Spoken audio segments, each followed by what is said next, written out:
I haven't done a video in a long time, mostly because Silver hasn't done something in a long time. I'm sick this weekend. 4 days I haven't left the house. So maybe something good will come out of this that I make a video. And I haven't even checked my comments or checked my inbox on the YouTube thing. So I've been watching YouTube, like seeing my subscription feed.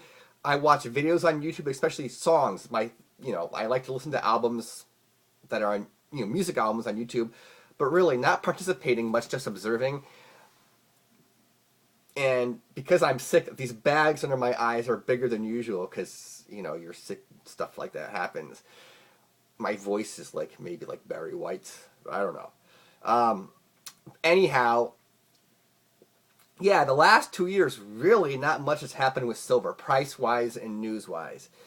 And it's fascinating how the financial crisis, like 2008-9, they did all this stuff and things really haven't changed since then. And one thing I think the last 8-9 years has showed us is that we really don't know what's going on in this monetary system, banking system. And I'm going to use an analogy. So, the end of last year, the biggest chess story probably in the history of chess was when Google's neural net, AlphaZero, taught itself chess in 4 hours with no outside human help. So boom, AlphaZero spends 4 hours learning chess and then beats the strongest chess computer in the world without losing a match. I mean, it either won or drew, which is amazing. Out of 100 games, for this neural net not to lose a single game against the previously strongest chess computer. Now, these chess computers are so strong, they're much stronger than any human, and this neural net in 4 hours taught itself, and then it went out to beat. And that's only the tip of the iceberg. In one day, it taught itself Go, chess, and shogi, and became the world champion in all three. So here's how this relates to the markets and so forth. Those Wall Street firms have more money than we can even imagine. So I tell you, when it comes to trading and markets and so forth, they've had something the equivalent of AlphaZero around, or many of them, for years because money attracts these things. Same thing with our intelligence agencies and the governments and central banks. They have tons of money and resources. And this AlphaZero thing took me by surprise. I didn't even realize that Google was going to tackle chess until it happened. And then all of a sudden, I see the news and I go over the games, and it's the most spectacular chess I've ever seen. And in 4 hours, it taught itself chess. So while I really don't trust the underpinnings of this system, they've got some really powerful artificial intelligence work in these markets, both, in private and public realms, government and Wall Street and every intelligence agency. In addition to having number crunching, they've got sentiment crunching. They've got Facebook, the internet, people's opinions, all in there. For all we know, some Wall Street firm has some giant AlphaZero human code cracking human behavior thing, and I don't know. It's just like we're starting to get to a science fiction future right now. So when it comes to these markets, it's bizarre. And as you all been reading, that 8 people own as much stuff as the bottom half of the world, and that trend is increasing.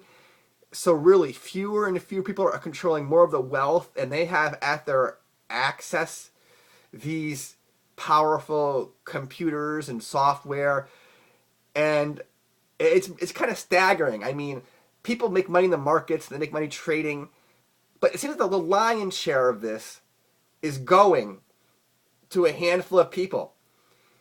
And when you expand that, not just the billionaires, but the 100 millionaires, right?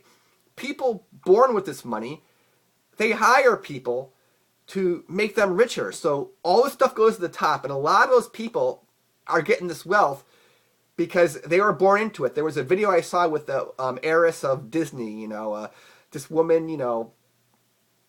regular looking woman, the kind of woman, you see next door, who's like a billionaire because she inherited it, and now they hire people, they hire the best of the best to make them even more money, while the average person has seen no increase in their wealth. Those at the top have gotten it hand over fist. So I guess this is a revolution in the wrong direction. Like in the last, 8 years, this is accelerated, but you barely hear about it. And people go nuts over things that are tiny in the big scheme of things. So it's like we're headed to some science fiction future where a few people will own everything, but we don't have to work because machines do all the work. Like robots, that's how you pronounce it, robots, right? Robots are going to take over all manual jobs. We're going to have like AlphaZero neural nets taking over white collar jobs. So basically, in a big corporation, you'll have a handful of people running like billion-dollar corporations, which means what will everybody else do? Become what? Massage therapists and yoga teachers? Well, actually, I teach yoga twice a week now. Maybe that's my career path. I'm teaching yoga twice a week. Teaching chess too. But, excuse me. Really, yeah, mind-blowing. And another point is that when YouTube was rocking with like the precious metals, silver, economic collapse thing, it was very engaging. I was very involved with it. And that kind of really died down. And I got involved with Survivor. I mean, watching it. Like, I binge watched like almost all the seasons. Then I started binge watching Big Brother. That's almost like a YouTube thing, but like I'm watching it, but it's more overhyped. I don't know. But really, and finally, is this cryptocurrency thing. That guy, Tai Lopez, I gotta see that guy's ads every time I go to YouTube. And then there's this, who's that guy? The quote, the Bitcoin currency genius. He looks like I used to look with the wild hair, and he's got his glasses and this smug smirk. Bitcoin genius, what? What? I mean, I don't know, but anyhow, this Bitcoin thing are the cryptocurrencies. America's only a small part of this market. Half of Bitcoin is Japanese, right? If you look at the things, more Bitcoins are traded in yen than dollars. Korea has a bigger stake than Americans do. So in the past, when I was looking at this sentiment for Bitcoin, I said this is kind of stupid. Well, that didn't matter because most of the market is not English speakers. So gauging the sentiment really wasn't meaningful because most of the market, I had to speak Korean and Japanese to really get a grip on the market. And I think it's like for Bitcoin, it was a lot of like libertarians promoting it, But really, it was the Japanese and the Koreans that took this thing off. I mean, Satoshi, supposedly the founder, is a Japanese name. And so with Bitcoin, I still don't trust the exchanges. I still don't trust you can get your money out.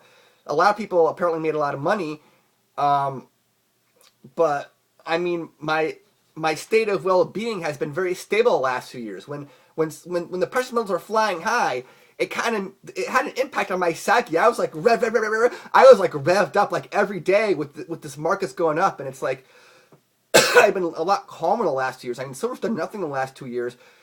Not much in the last, especially the last 2 years, hasn't really moved much. So, I just want to say, like, for messages, yeah, I haven't really been checking them, and the YouTube thing, I guess it lost its novelty. Also, it was like a failed revolution. I thought there was going to be a revolution, but really, I guess when you have more to eat and things aren't quote good, but you're still kind of prospering. Just I don't know.